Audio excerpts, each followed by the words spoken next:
During this decade, film still isn't invented yet. But there's still a thing that happens that changes things forever. The American Civil War.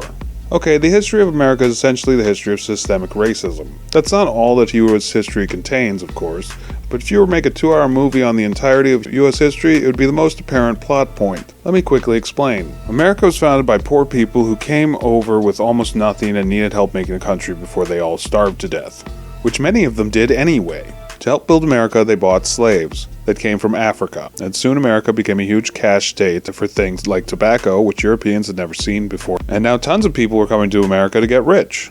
Not all of them owned slaves, but a lot of them did during this time period. Fast forward a while, America was about to declare its freedom from England, but Thomas Jefferson had just changed the words of John Locke from life, liberty, and property to life, liberty, and the pursuit of happiness as basic human rights. This is because the Founding Fathers, even though many of them owned slaves, knew it wasn't going to be around forever and one day America would abolish it.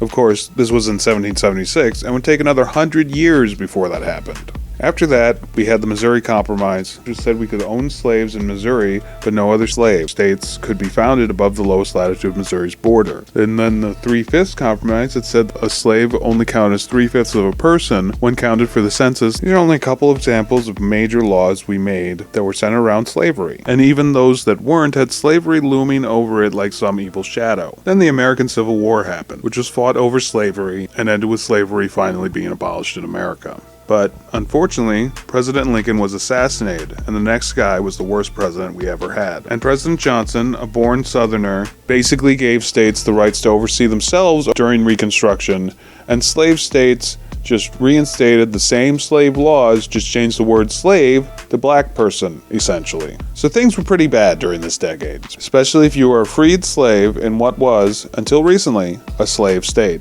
So things were bad, and at the beginning of the 1870s, people might have been looking for a little hope. Next time, film will actually exist. Sort of.